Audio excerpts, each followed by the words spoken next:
ఆదికాండం 6వ అధ్యాయము 9వ వచనం.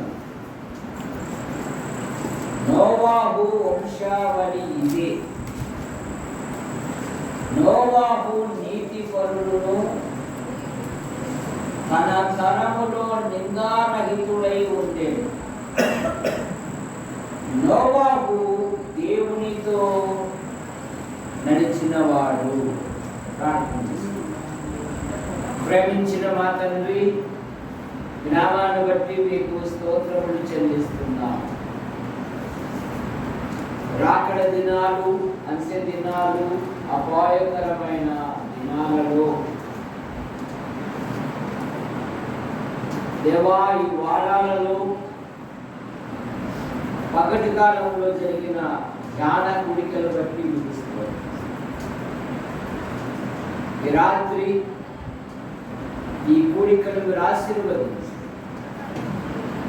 పాటల ద్వారా మహిమ పొందిన విధానాన్ని బట్టి స్తోత్రం. యంత్ర శబ్దం ద్వారా ఎదురైతే వింటున్నారు, ఆకర్షించారు. మీ పక్షాన్ని నిలబడిన వాడు బలహీనుడు మరుగుపరచు. నాతోనూ మాతోనూ ఎంత శబ్దం ద్వారా వింటున్నారు ఆకర్షించారు. యేసు ప్రభు నామములో ప్రార్థిస్తున్నాం తండ్రి, ఆమేన్. దేవుని మహాకృపను బట్టి ఈ సంవత్సరములో 8 నెలలు దేవుడు కాపాడి 9వ నెల బహుమానంగా ఇచ్చి ఎవరు నశించిపోవుట దేవునికి ఏమాత్రం ఇష్టం లేదు కనుకనే ఉదయకాలము వాక్య ధ్యాన కూడికలు జరిగాయి. ఈ రాత్రి కూడా జరుగుతున్న ఈ కూడికను బట్టి ప్రభువును స్తుతిస్తూ ఇంకా అనేకులు రాలేకపోయారు. త్వరగా సిద్ధపడి రావాల్సిందిగా మనవి చేస్తూ ఉన్నాం. నోవాహు వంశావళి ఇదే.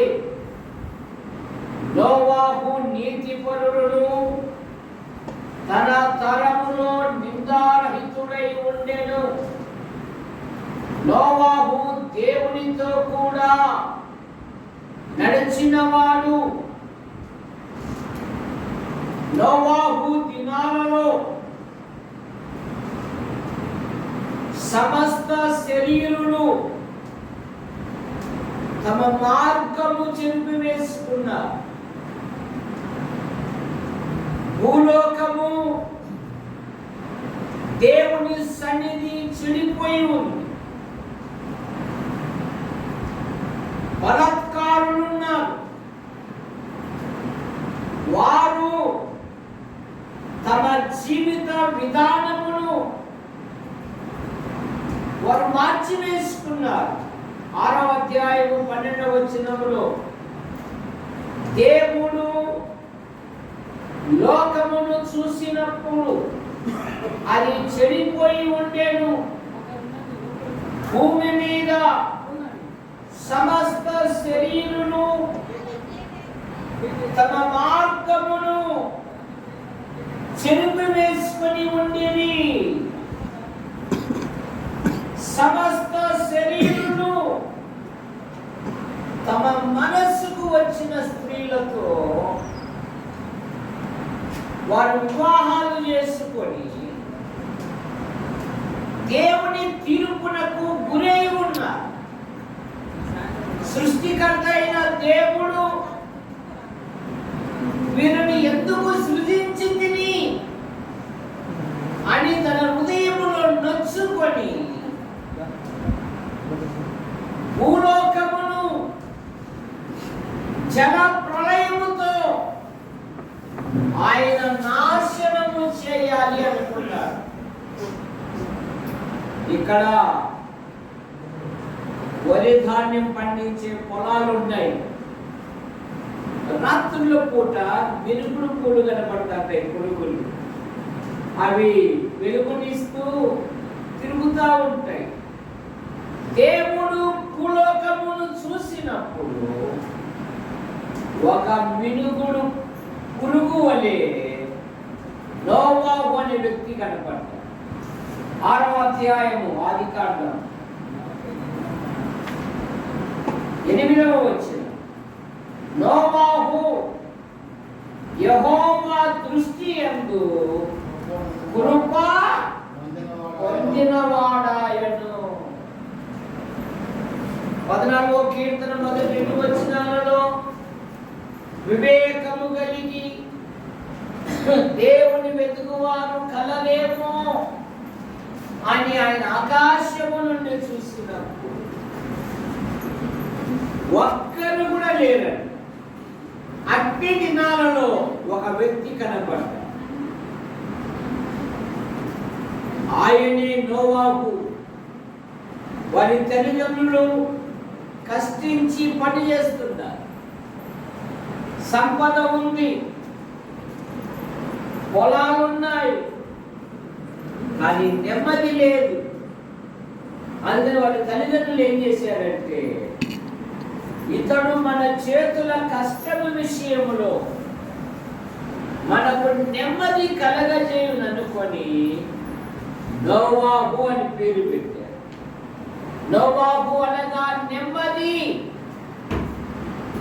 నోవాహు జీవించు దినాలలో సమస్త శరీరులు తమ మార్గములను చెరిపివేసుకుని ఉన్నారు. ఈ మొబైల్ ఫోన్ వచ్చినాక వలస వావి అనేది లేదు. వారికి కోరిక తీరితే చాలు అన్నట్టుగా ప్రవర్తిస్తూ ఉన్నారు. జాగ్రత్త ప్రియుడా, తీర్పు ఉన్నది. బైబిల్ సెలవిస్తుంది కదా, మనుషులు ఒక్కసారే మృతి పొందవలెను, ఆ తర్వాత తీర్పు జరుగును. దేహంతో జరిగించిన క్రియలు అవి మంచివైనా సరే చెడ్డవైనా సరే మనలో ప్రతి వారును తన్ను గురించి దేవునికి లెక్క అప్పగించాలి. అందుకని మానవుడు తీర్పు నుండి బయటపడుటకై అనాది నుండి అనేకమైన ప్రయత్నములు చేయుచున్నారు. మానవ ప్రయత్నములు దేవుని దృష్టిలో మునికి పేలికలు గనక దేవుడే లోకమును ప్రేమించి యేసుక్రీస్తు నామములో భూలోకానికి వచ్చి సర్వ ప్రజల పాప పరిహారము కొరకై ఆయన శిలువలో బలియాగమయ్యారు. యోహాను సువార్త 5:24లో నా మాట విని నన్ను పంపిన వాని యందు విశ్వాసముంచు ప్రతివాడు నిత్య జీవము గలవాడు.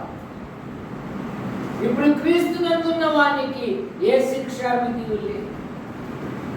నోవాహు దినాలలో జల ప్రళయము అనేది ఆనాటి ప్రజలకు ఒక వింత.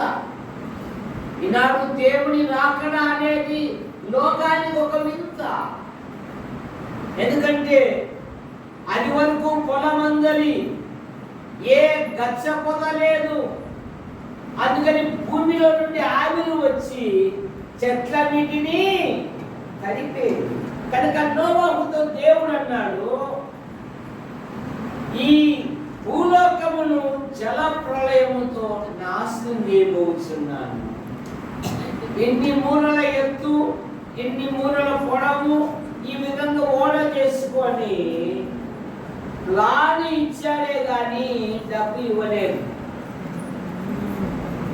ఆయన మళ్ళీ ఎప్పుడు వచ్చాడు? అరుణ్ కుమార్ మళ్ళీ ఎప్పుడు వచ్చాడు? దేవుడు ఎప్పుడు వచ్చాడు?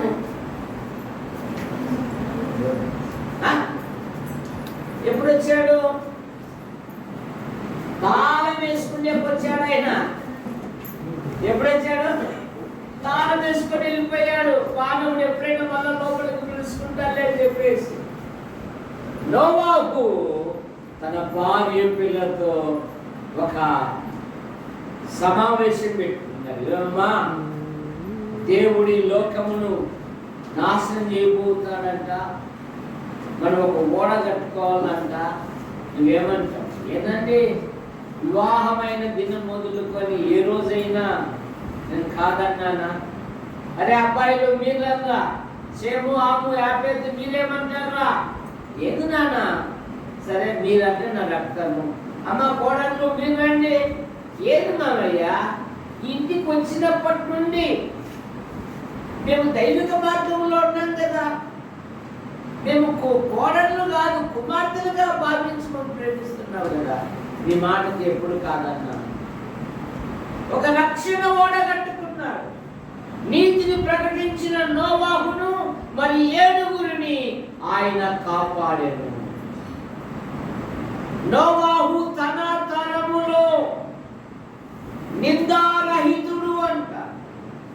రక్షించబడ్డాం, మానవనసు పొందాం, ప్రభువులలో పాలు పొందుతూ ఉన్నాం. మంచిదే. ఎన్ని సంవత్సరాలై నువ్వు ప్రభువులలో విశ్వాసం కొనసాగుతూ ఉన్నావు. నీ ఆధ్యాత్మిక జీవితములో నువ్వున్న స్థలములో దేవునికి మహిమకరంగా జీవిస్తూ ఉన్నావా? మన విశ్వాసము మన పిల్లలకు అబ్బిందా? యెహోషువ ఒక గొప్ప సాక్ష్యం ఇస్తున్నారు. మీరు ఇప్పుడు స్వతంత్రులు, మీరు స్వేచ్ఛపరులుగా ఉన్నారు. మీ ఆధ్యాత్మిక జీవితంలో మీ పితరుల వైపు చూస్తారో లేదా దేవుని వైపు చూస్తారో మీ ఇష్టం. బట్ నేనును నా ఇంటి వారును చెప్పమ్మా ఏం చేస్తామన్నారు? ఒక బలమైన కుటుంబము ఒక సాక్ష్యం ఇస్తారు. నేనును నా ఇంటి వారును యెహోవాను సేవించడం. మీ ఇష్టం. మీకు ఇప్పుడు యుద్ధాలు లేవు. నేను స్వాస్థ్యం మంచి పెట్టాను. ఇప్పుడు మీరు స్వతంత్రులు. కానీ మీరు ఎలాగ జీవిస్తారో నాకైతే తెలియదు. కానీ నేనును నా ఇంటి వారు, మన కుటుంబాలలో మనం రక్షించబడ్డాం, ప్రభువులలో పాలు పొందుతూ ఉన్నాం. ప్రభు కొరకు మనం ఎలాగ జీవిస్తున్నాం? తిమోతి ఇంటిలో విశ్వాసం అనే పదము. బైబిల్ చదువుతుంటావా? అప్పుడప్పుడు చదువుతుంటావా? తెలుగు బైబిల్ చదువుతుంటావా? అరవ బైబిల్ చదువుతుంటావా? ఏ బైబిల్ చదువుతుంటావు? తెలుగు అరవమా? తెలుగు బైబిల్ కదా.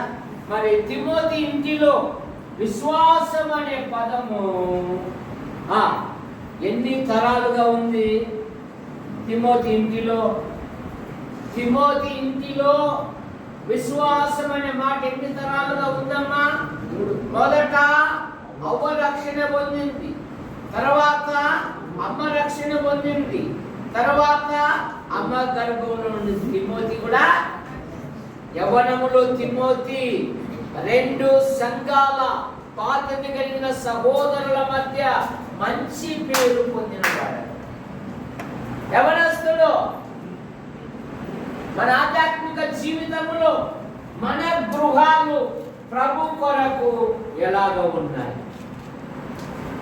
మనం ఎలా సాగుతూ ఉన్నాం?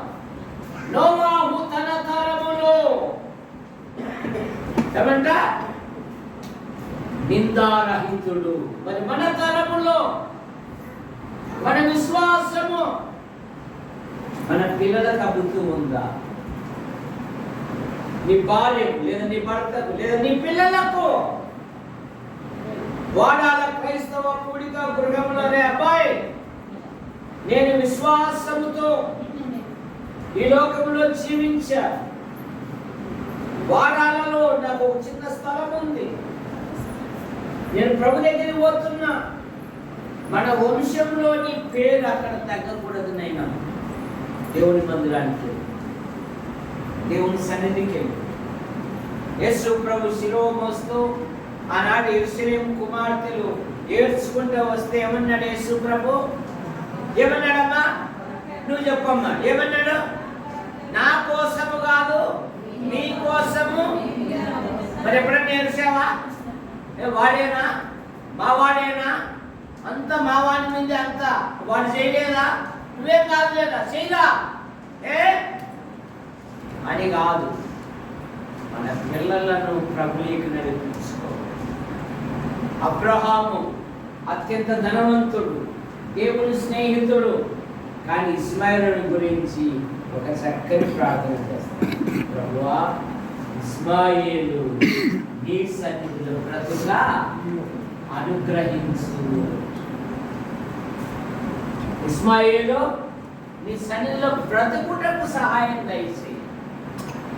మరి పిల్లల కొరకు ఏం చేయాలి మనము? మన సూపంతా అంటే పోతుంది. అడుగు పోతున్నాడు. ఏం అవసరమా?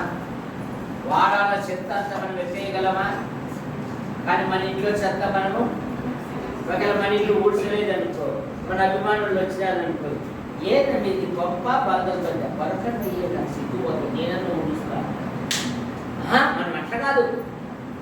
ఊర్లో విషయాలు అవసరమా మనకు?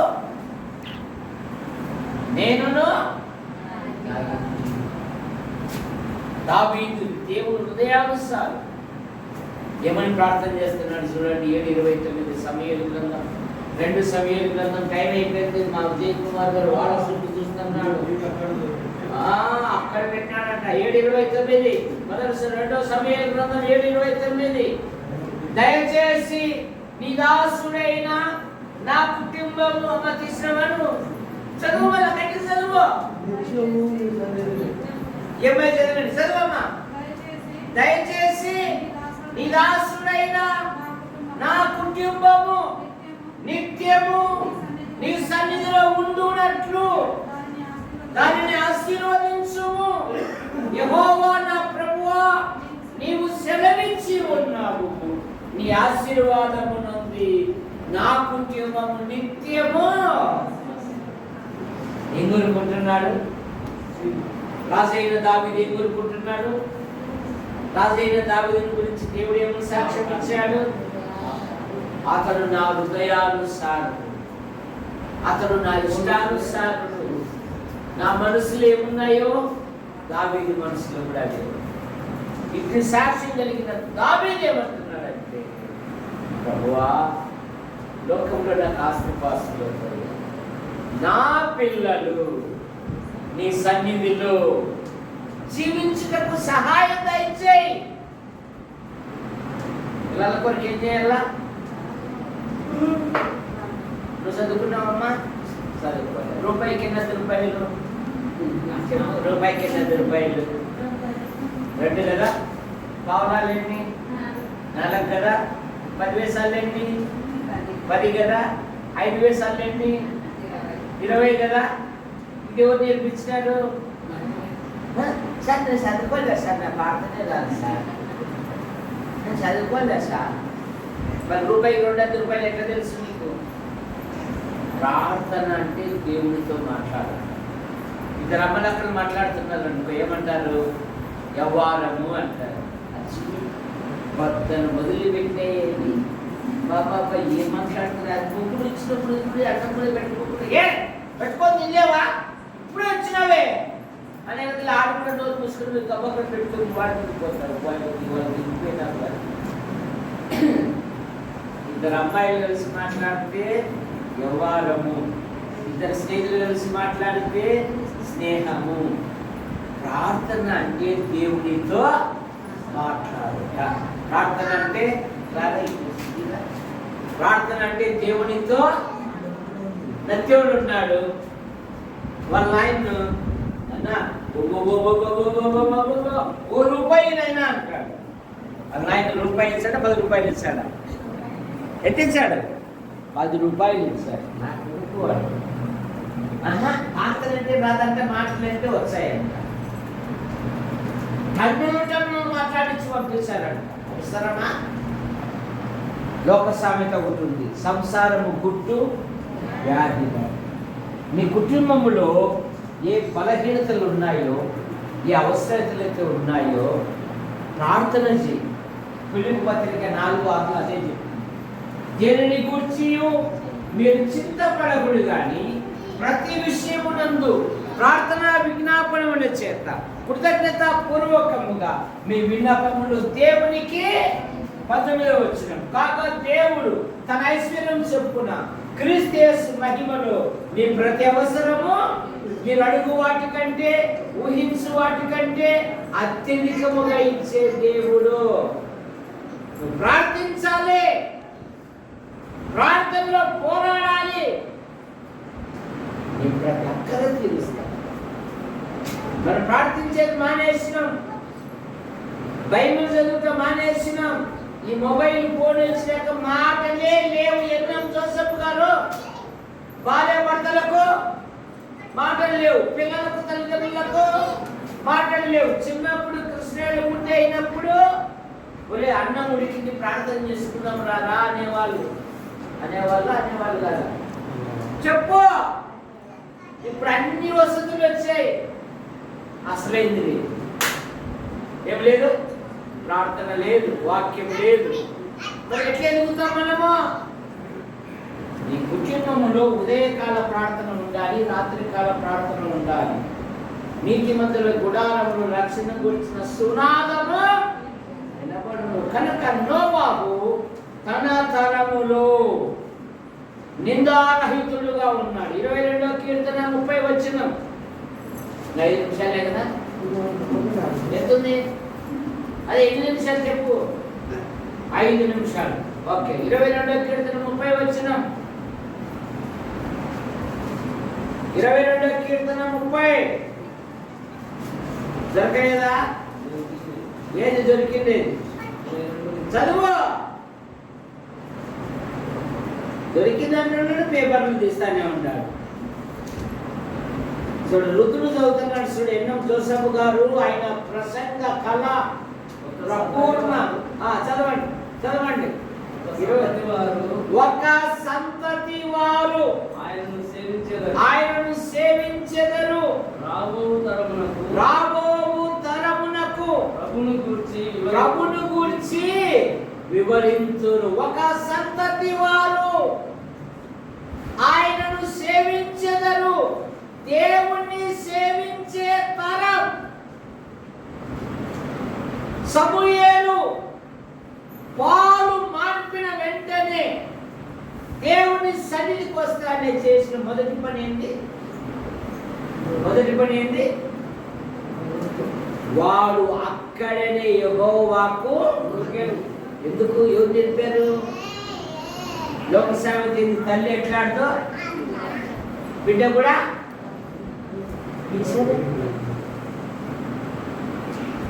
సమూయేలు దేవుని సన్నిధికి వస్తానే వాడు ముఖ్యాడంట. పాలు మానిపిన వాడికి ఎంత వయసు ఉంటుంది, ఎంత జ్ఞానం ఉంటుంది. ఎవరు నేర్పింటారు? అమ్మ మేనమామ వచ్చేదే. మేనమామ వచ్చే కాలు చూపిరా కాలు చూపి అంటే రేపు కాలు చూపించాలి నీకు. పిల్లలకు ప్రార్థించుట నేర్పించు. దేవుని సేవించే తరం. నీ పిల్లలు ప్రభువును సేవించేవారు కావాలి. 78వ వచనంలో బోధించే తరం.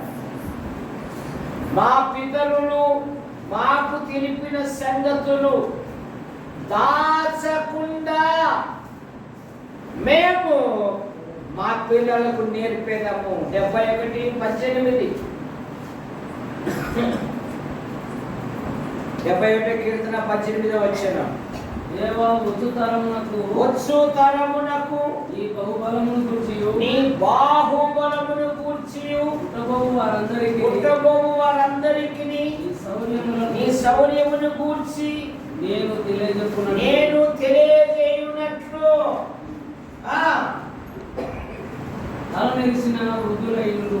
నన్ను విడనాడకుము. ఏమంటున్నాడు? వచ్చు తరమునకు నీ బాహుబలను గూర్చి పుట్టబోవు వారందరికీ నీ శౌర్యమును గూర్చి నేను తెలియజేయనట్లు తల నెరసి వృద్ధుడై ఉండు వరకు నన్ను విడనాడకుము. వృద్ధులు సమయాన్ని వృధా చేసుకోకూడదు. 84 సంవత్సరాల హన్న దేవాలయముని విడువక రేయింబగలు ఉపవాస ప్రార్థనలో కాలం గడపచ్చు. ఇశ్రాయేలు విమోచన కొరకు కనిపెట్టుచున్న వారితో ఆయనను గురించి మాట్లాడుతూ ఉన్నారు, ప్రభుని గురించి. కనుక నీ పిల్లలకు నీ ఆధ్యాత్మిక జీవితంలో నీ సాక్ష్యాన్ని తెలియజేయాలి. నేను ప్రభుని నమ్మున్నప్పుడు మన ఇంట్లో ఏమి లేవు. నేను ప్రభుని నమ్ముకున్నాక ఈరోజు ఈ స్థాయిలో ఉన్నాం. నేను కనుక మీరు ఏ పని చేయాలన్నా ప్రార్థనతో పని ప్రారంభించాలి, వాక్యము చదువుకోవాలి. అయినా ప్రతి విషయములో దేవునికి ప్రాధాన్యత. అబ్రహాము తన వారికి, తన ఇంటి వారికి దేవుని యందు భయభక్తులు నేర్పాడు.